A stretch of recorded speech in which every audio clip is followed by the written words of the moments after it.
यदा यदा हि धर्मस्य ग्लानिर्भवति भारत अभ्युत्थानम् अधर्मस्य तदात्मानं सृजाम्यहम्। सर्वोपनिषदो गावो दोग्धा गोपालनन्दनः पार्थो वत्सः सुधीर्भोक्ता दुग्धं गीतामृतं दुग्धं गीतामृतं। सर्वेभ्यो नमः। नमो नमः महोदय। नमो नमः। कल हमने 17 तक कर लिया था। इसके आगे ये 3 श्लोक रह गए थे जिन्हें मैंने आज के लिए छोड़ा था, तो इन्हें आरंभ कर ले। उच्चारण के साथ हम इस अध्याय को पूर्ण करते हैं, इसका अर्थ देख लेते हैं। आइए उच्चारण कर लें।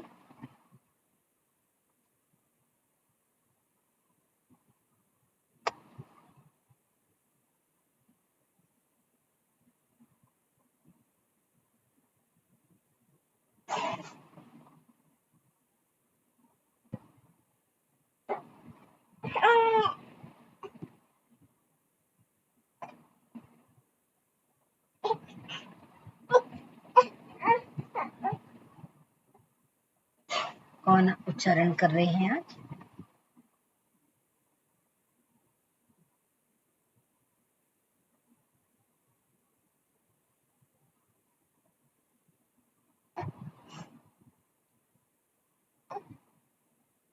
एक ही श्लोक से करना है।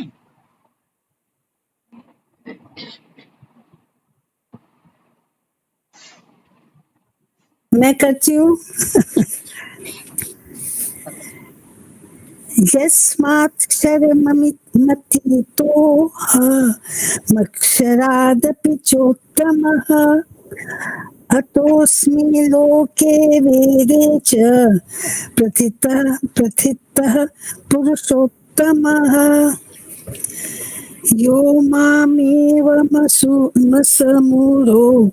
जानाति पुरुषोत्तमम् स सर्वविद् भजति मां सर्वभावेन भारत।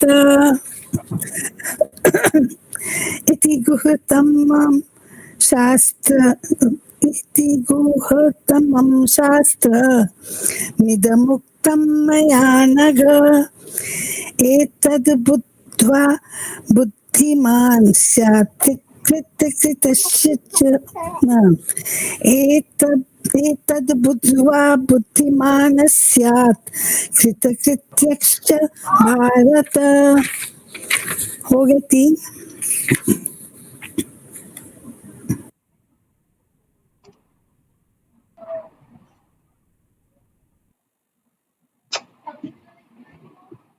यस्मात् क्षरम् अतीतः अहम् अक्षरात् अपि च उत्तमः। जो पिछली चर्चा हम कराए थे, जीवात्मा के 2 स्वरूपों की चर्चा की थी, जिसमें जीवात्मा का एक क्षर स्वरूप है और दूसरा अक्षर स्वरूप है, अर्थात जीवात्मा का जो देह है वो नाशवान है, और जो जीवात्मा जो इस देह को छोड़ने के पश्चात भी रहता है वह जीवात्मा स्वरूप वाला नित्य रहता है। ऐसा हमने कल चर्चा की थी। इसके बाद उत्तम पुरुष की एक चर्चा की थी पिछले श्लोक में कि उत्तम पुरुष जो है वो अन्य है जिसे परमात्मा नाम से जाना जाता है, जो तीनों लोकों में प्रविष्ट होकर के इस समस्त संसार को धारण कर रहा है, उसे हम अव्यय ईश्वर कहते हैं।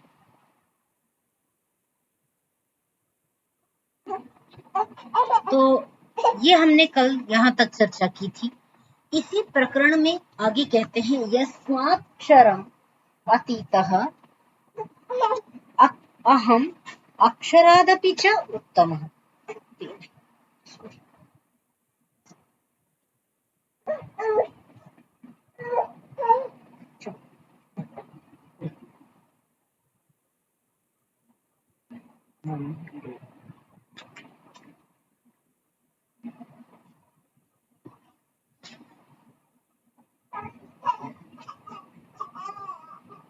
हाँ, देखते हैं। ऐसे नहीं, ये बटन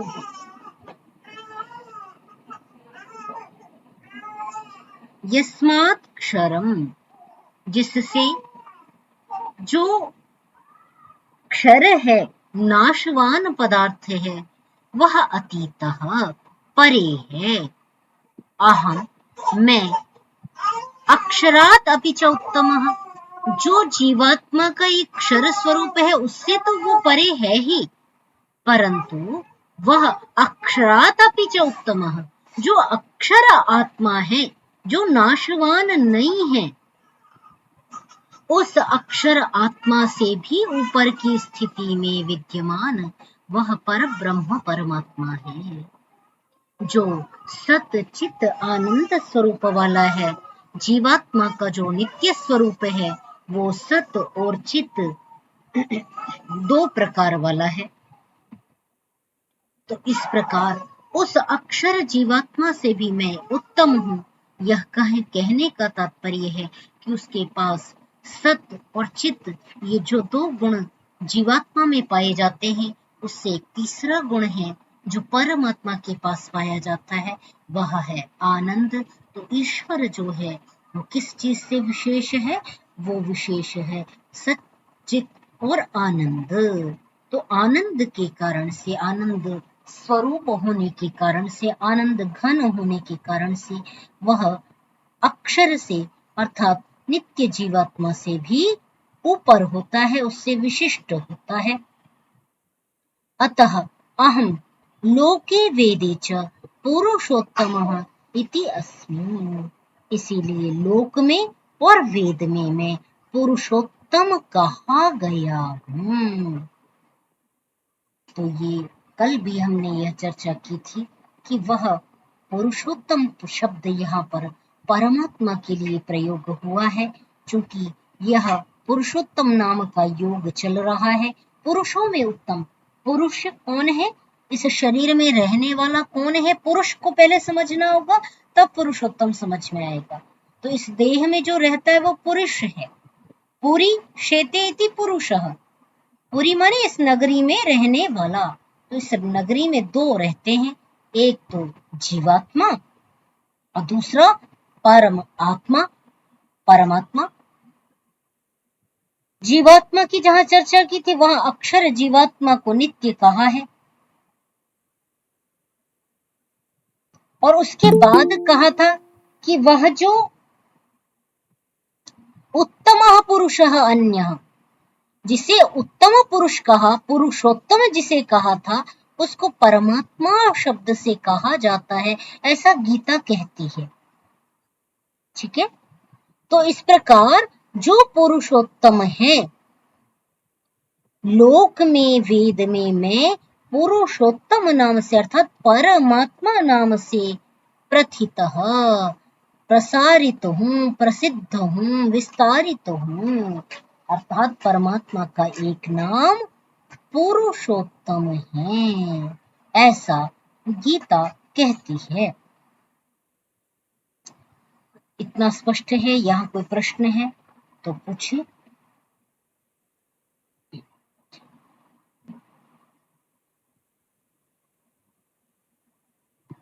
प्रश्न नहीं है तो मैं आगे बढ़ रही हूँ, देख लें। यो माम एवं असम्मूढ़ः जानाति पुरुषोत्तमम्, जो मुझे इस प्रकार असम्मूढ़ः, असम्मूढ़ होता हुआ पुरुषोत्तम जानता है, जो तत्वज्ञानी पुरुष जो मोहित नहीं होता, अज्ञान से ग्रसित नहीं होता, अर्थात ज्ञानवान है, तत्वज्ञानी है, विवेकशील है, साधक है, ऐसा जो तत्वज्ञानी है वह मुझको पुरुषोत्तम जानता है ना। तो जीवात्मा से उत्तम जानता है, परम जानता है, श्रेष्ठ जानता है। सह सर्वविद भजति माम, वह मुझको सब ओर से भज लेता है। सर्व भावेन भारत, हे भारत, वह उस पर ब्रह्म परमात्मा को सब ओर से, चहुं ओर से, सब वस्तुओं में, ब्रह्मांड के अंदर और बाहर में, पिंड के अंदर और बाहर में उसको ही समाया हुआ देखता है और उसका ही दर्शन प्रत्येक वस्तु में करता है। तो इस प्रकार वह सब प्रकार से मुझे ही भजता है। सर्व भावेन और सर्वविद, सब वस्तुओं में मुझे जानकर मुझे मेरा ही भजन कर रहा होता है। इति गुह्यतमं शास्त्रम, इस गुह्यतम शास्त्रम, ये जो शास्त्र का गूढ़तम रहस्य है, अर्थात गीता शास्त्र के अंतर्गत देखें अथवा वेदादि शास्त्रों के अंतर्गत देखें, तो जिसे गूढ़तम माना है, इदम उक्तम मया अनघ, हे अनघ, हे निष्पाप अर्जुन, हे पवित्रात्मा, उस गुह्यतम शास्त्र को, जिसे उपनिषद परा ज्ञान कहती है, परा विद्या कहती है, उस एक परा को जानने के लिए ही सारा बेसिक नॉलेज करना होता है, जिसे अपरा विद्या कहा जाता है। फंडामेंटल नॉलेज उसे हम कह सकते हैं, जो अपरा विद्या के अंतर्गत वर्णित की गई है। और उसका जो एडवांस लेवल होता है, स्तर है, वो परा विद्या का जानना है। तो परा विद्या को जानना ही गुह्यतम शास्त्र को जानना है। एतद् बुद्ध्वा बुद्धिमान स्यात्, इसको जानकर के साधक बुद्धिमान हो जावे। कृतकृत्यश्च भारत, और इसको जान करके ही मनुष्य का जीवन सफल है, कृतकृत्य है, धन्य है। वह क्यों इस जगत में आया, यह वह जान लेता है, समझ लेता है और पार हो जाता है। तो ऐसे विरले पुरुष ही होते हैं जो पुरुषोत्तम को साधने के लिए अपना सर्वस्व परमात्मा के चरणों में अर्पित कर देते हैं। यही गुह्यतम शास्त्र का ज्ञान यहाँ दिया गया। पुरुष और पुरुषोत्तम, जीवात्मा और परमात्मा, बड़े सुंदर शब्दों में इन अंतिम श्लोकों में आप देख रहे थे। हमने 17वें श्लोक से लगभग ये देखा था, 15वां ये है, 16 17 आपने देखा। हाँ, 17 से हमने ये प्रकरण बड़ी स्पष्टता के साथ, पुरुषोत्तम, ये जो नाम वाला जो अध्याय है, इसका क्या रहस्य है, इसका क्या भाव है, इसकी क्या गहराई है, अथवा इस शास्त्र की क्या गहराई है, इसको भी हमने इन 4 श्लोकों के माध्यम से भली भांति देखा और समझा। तो इति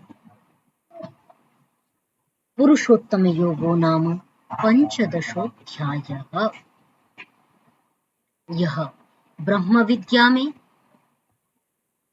पुरुषोत्तम नाम वाला 15 अध्याय पूर्ण हुआ। इसके आगे हम एक अध्याय और देख लेते हैं। यहाँ तक आपका किसी का कोई प्रश्न है तो आप पूछ सकते हैं।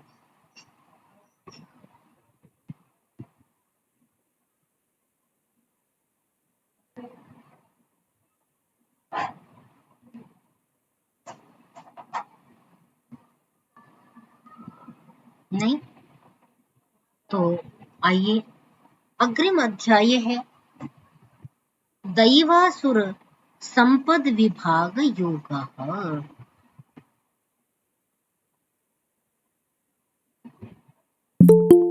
अभी तक हमने विगत अध्यायों में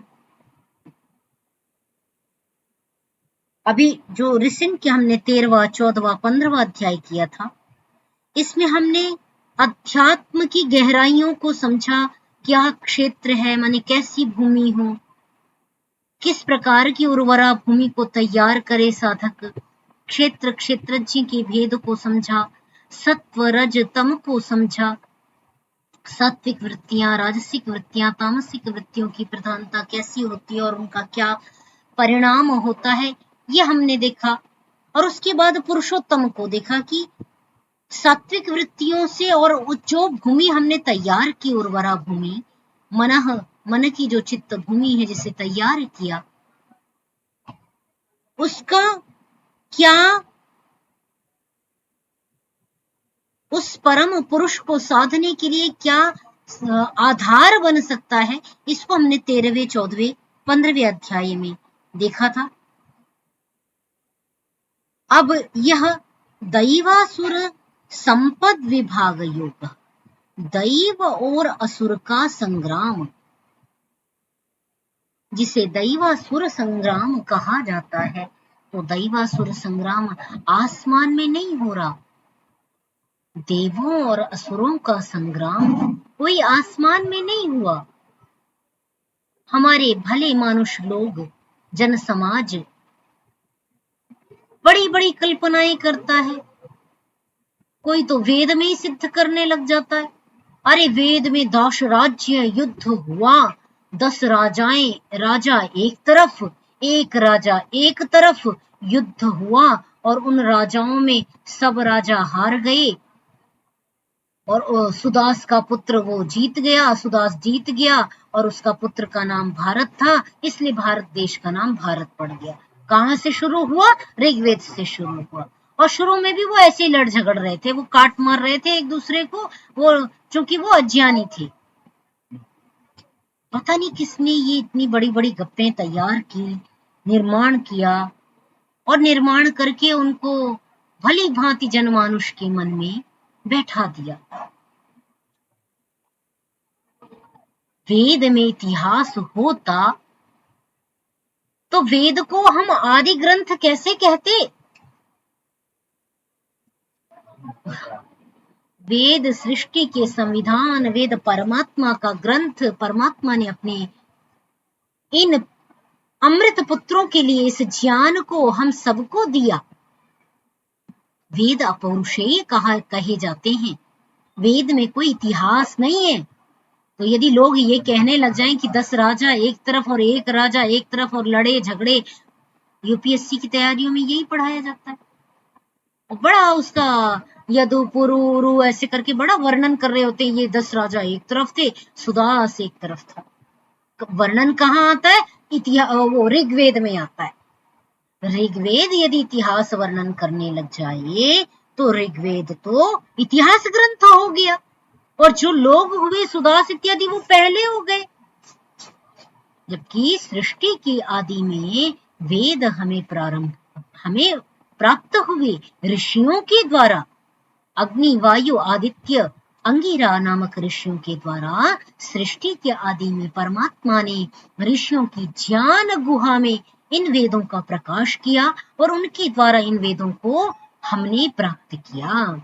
आज तक ऋषि परंपरा से, जैसा कि हमारे शास्त्र कहते हैं कि साक्षात्कृत धर्माणः ऋषयो बभूवुः, जिन्होंने वेद का साक्षात्कार किया वो ऋषि नाम से कहलाए। ते अवरेभ्यो असाक्षात्कृत धर्मभ्यः उपदेशेन मंत्रान् संप्रादुः, जिन्होंने वेदों का साक्षात्कार नहीं किया था ऐसे असाक्षात्कृत धर्म मनुष्यों को उन ऋषियों ने वेदों को उपदेश के द्वारा दिया। ते अवरे ग्लायन्तो अवरेभ्यः बिल्म ग्रहणाय इदं ग्रंथं समाम्नास्युः।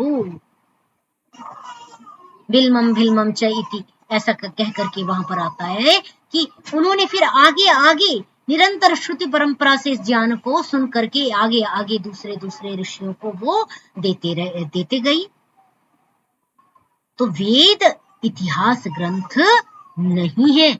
तो देवासुर का संग्राम यदि कोई वेद से सिद्ध करता है तो वो अज्ञानी है, पूर्णतया अज्ञानी है, या फिर वह षड्यंत्रकारी है। जो भारत के इतिहास को कलुषित करके हमें अस्तित्व विहीन, हमें गौरव विहीन दर्शाना चाहता है, ऐसा कोई व्यक्ति है, उसकी जो मंशा है, उसका जो उद्देश्य है, वो निश्चय ही या तो अज्ञान से भरा हुआ है या फिर किसी योजनाबद्ध तरीके से वो हमें इस प्रकार कहता है। तो दैवासुर क्या है, दैवासुर संग्राम क्या है और दैव असुर संपत्तियां क्या हैं, इनका विभाग इस अध्याय में किया जा रहा है। वस्तुतः मनुष्य के अंदर ही देव और असुर दोनों होते हैं। जब मनुष्य में सात्विक वृत्तियां प्रधान हो जाती हैं तो मनुष्य देव स्वरूप से युक्त हो जाता है, और जब मनुष्य में आसुरी वृत्तियां प्रवृत्त होती हैं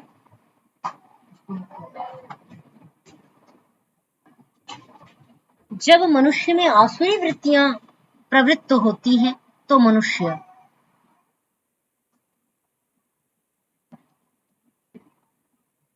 असुर गुणों से युक्त हो जाता है। तो आइए दैव और असुर की संपत्तियां क्या हैं, उनके विभाग को इस 16वें अध्याय के द्वारा हम देख लेते हैं। श्री भगवान उवाच, यहाँ से इस अध्याय का आरंभ करना है, उच्चारण कर ले तो इसको हम आगे आगे देख लेते हैं।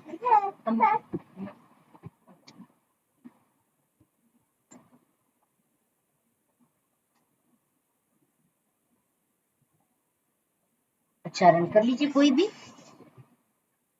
जिन्हें लगता है ज्यादा दिन से नहीं किया सुल और सुकरता है तो वो कर ले। आप करेंगे? अच्छा, राजर्षि उच्चारण करने के लिए इच्छुक हैं, अभी आए हुए हैं घर पर, तो आइए राजर्षि से करवा लेते हैं उच्चारण। करिए भी। श्री भगवान उवाच अभयं सत्त्व संशुद्धिर्ज्ञान योग व्यवस्थिति दानं दमश्च यज्ञश्च स्वाध्यायस्तप आर्जवम् अहिंसा सत्यमक्रोधस्त्याग शान्तिरपैशुनं दया भूतेष्वलो लुप्तं मार्दवं वीरचापलम् तेजक्षमा धृतिः शौचम् अद्रोहो नातिमानिता भवन्ति सम्पदं देवीम् अभिजातस्य भारत दम्भो दर्पोऽभिमानश्च क्रोधः पारुष्यमेव च अज्ञानं चाभिजातस्य पार्थ सम्पदमासुरीम्। बस अब बस अभी इतना ही करेंगे। हाँ, देखते हैं इसको। अभयम सत्व संशुद्धि ही, भगवान श्री कृष्ण कहते हैं अभयम सत्व संशुद्धि ही ज्ञान योग व्यवस्थिति ही दानम दमः यज्ञः स्वाध्यायः तपः आर्जवम्। क्या कहा? अभय, अभय होना, भयभीत न होना, है ना। तन से भी शरीर मन में कई बार भय बैठ जाता है किसी भी वस्तु को देख करके, अभय होना, है ना। और सत्व संशुद्धि ही, जो सत्व है उसकी संशुद्धि अर्थात अंतःकरण को पूर्णतया निर्मल कर लेना, सात्विक बना लेना।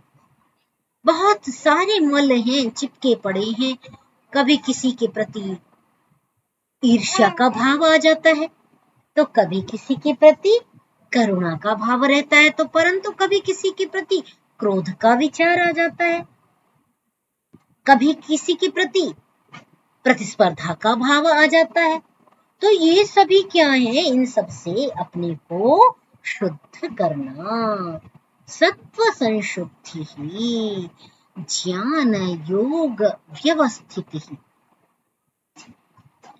ज्ञान में, योग में अपने को व्यवस्थित करना, अर्थात अपने चित्त को ज्ञान में और ज्ञान योग में व्यवस्थित करना, लगाना।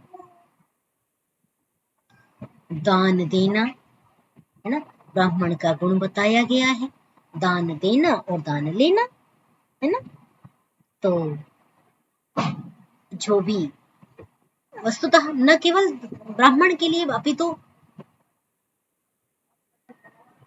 तीनों वर्णों के लिए दान देने का विधान मनु महाराज करते हैं। जहां पर वर्ण व्यवस्था का वर्णन है अथवा जहां पर परिभाषाएं कर रहे हैं कि अध्ययनम, अध्यापनम, यजनम, याजनम तथा दानम प्रतिग्रहश्चैव, दान देना ब्राह्मण का लक्षण है। प्रजानाम रक्षणम दानम क्षत्रिय का लक्षण है। पशूनाम रक्षणम दानम, तो पशुओं का दान दे, पशु इत्यादि का रक्षण और दान देना ये वैश्य का लक्षण है। ये पूरे श्लोक हैं।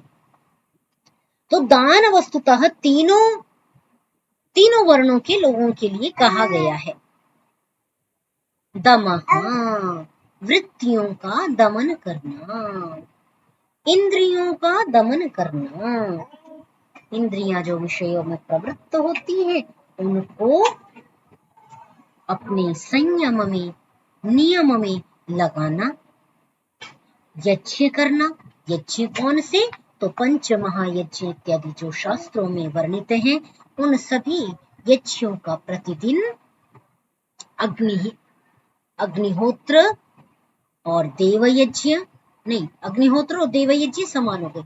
ब्रह्म यज्ञ, अग्निहोत्र, पितृयज्ञ, अतिथि यज्ञ और बलिवैश्वदेव यज्ञ, इनका पालन करना। आज पहले तो कुछ ये परंपराएं थी कि भाई ब्रह्मचारी भिक्षाटन के लिए जाते थे, गृहस्थ अपने अतिथि का प्रतीक्षा करता रहता था जब तक किसी अतिथि को भोजन नहीं करा लेता था, भोजन नहीं करता था। आज परिस्थितियां भिन्न हैं, तो हम विचार करते हैं कि अपनी जो आजीविका है उसका दशमांश हम यदि दान कर देते हैं तो वो अतिथि यज्ञ में ही परिगणित होता है। तो उसको या अतिथियों के लिए उसका कुछ हिस्सा निकाल के रख देवे ना, तो अतिथि यज्ञ संपन्न हो जाएगा।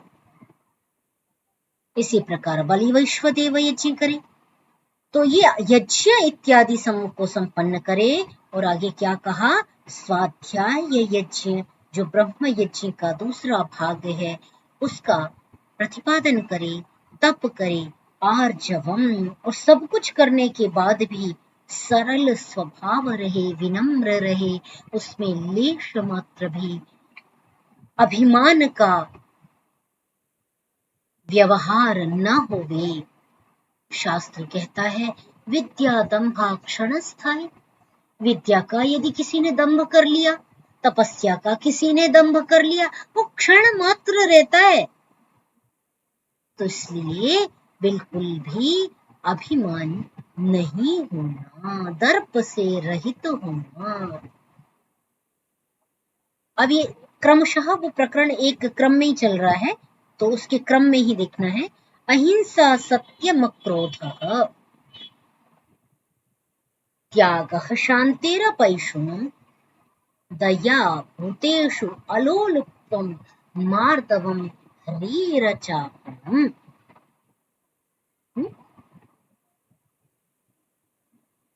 अहिंसा, सत्यम, अक्रोधः,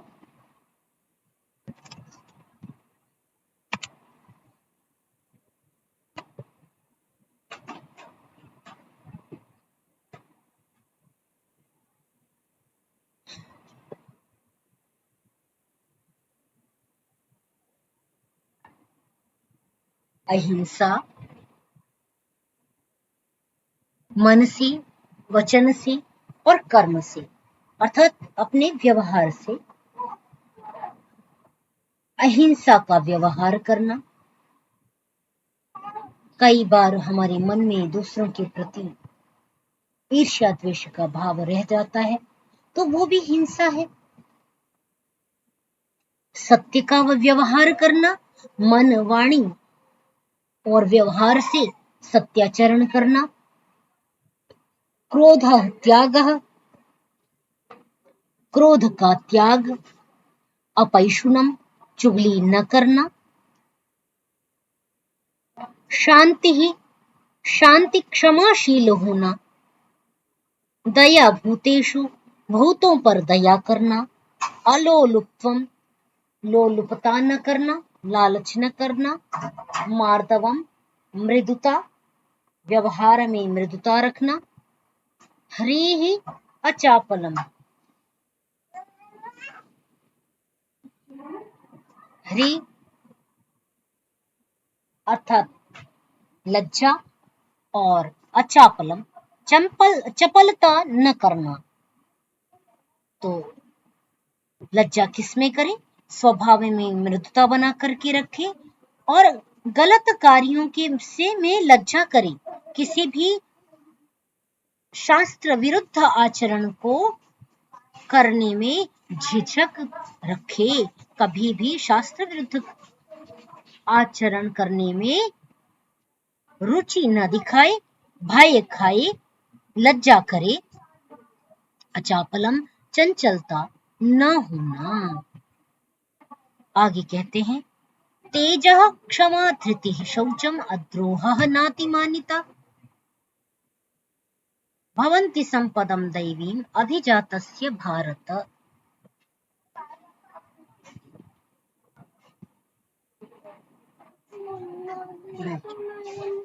तेजः क्षमा धृतिः, तेज से युक्त होना। तेज से युक्त के लिए भोजन, उत्तम भोजन,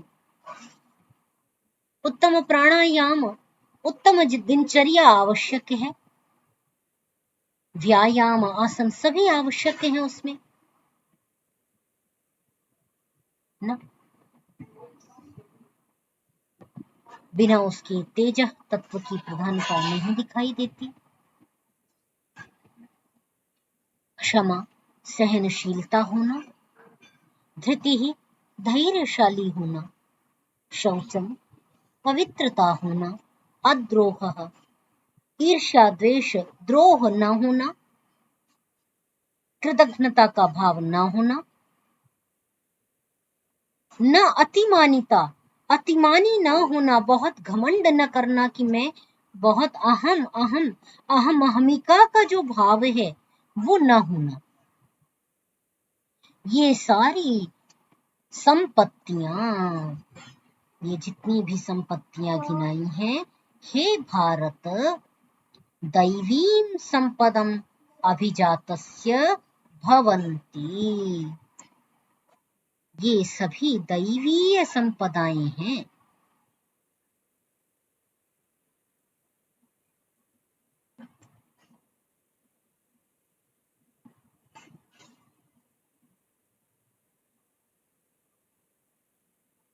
ठीक है, अभिजातस्य भारत, हे भारत, ये जितनी भी संपत्तियां ऊपर कही गई हैं,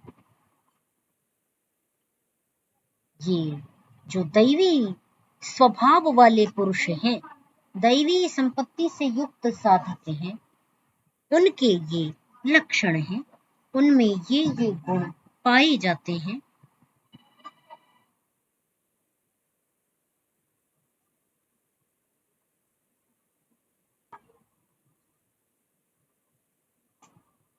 ठीक है, तो ये आज हमने ये दैवी संपदा के गुण देख लिए।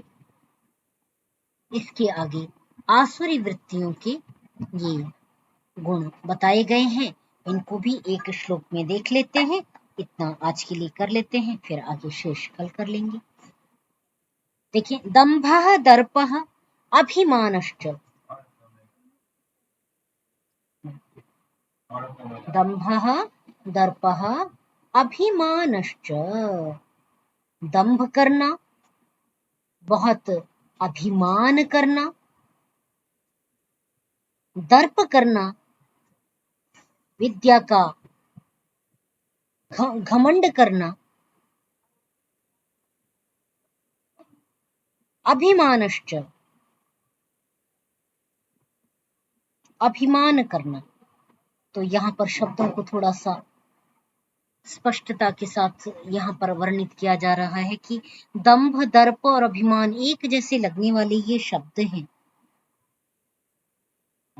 जिसमें दंभ पाखंड को कह रहे हैं कि किसी बात का झूठा जो हम दंभ भरते हैं, बड़ी बड़ी बातें कहते हैं, अतिशयोक्तिपूर्ण बातें, जबकि वे व्यक्ति में वो गुण नहीं होते, तो उसे पाखंड कहा जाता है कि वह पाखंड कर रहा है। और दर्प भी कुछ लगभग मिलता जुलता इसी प्रकार, और इसी प्रकार अभिमान करना।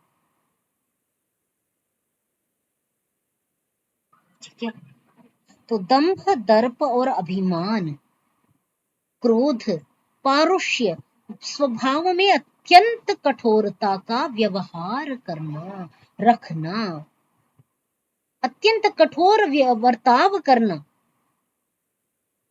क्रोधः पारुष्यम, अज्ञानम, अज्ञान गुण से युक्त होना,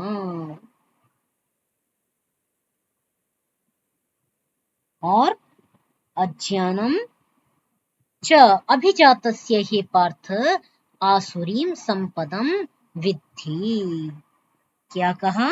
कहा कि इन सब को तुम जो जिनमें ये गुण दिखाई दें, तो वह वे व्यक्ति आसुरी वृत्तियों से युक्त हैं। ऐसा अभिजात माने उनसे चारों ओर से युक्त हैं, संसक्त हैं, उनसे जुड़े हुए हैं। तो उन हे पार्थ, इन आसुरी संपदाओं को जानो। ये दंभ, दर्प, अभिमान, क्रोध इत्यादि जो हैं, और अज्ञान, ये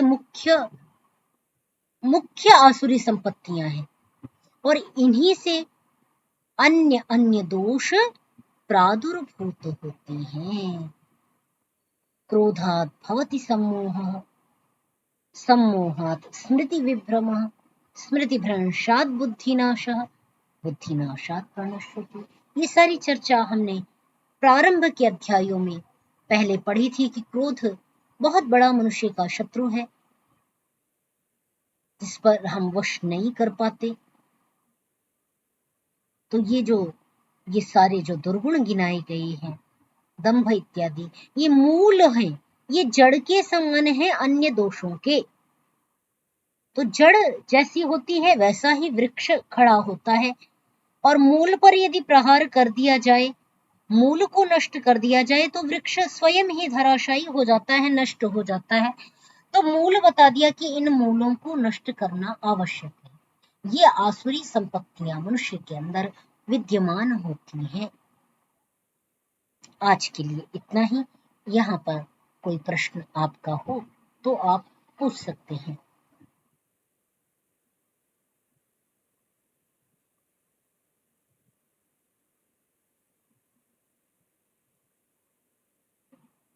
नहीं?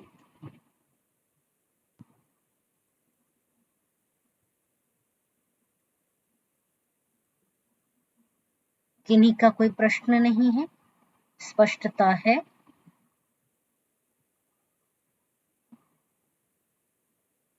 शांति पाठ कर ले। हाँ ना भी नहीं कहते आप। जी स्पष्ट है। और मेरा एक प्रश्न था, पर मैं ही वो भूल ही गई, इसलिए मैं आपको लिखूंगी ग्रुप बाद में, इसको ग्रुप पे पूछूंगी। ध्यान इंद्रा में सोच रही थी जब भी क्लास हो तो आपसे बात करूं,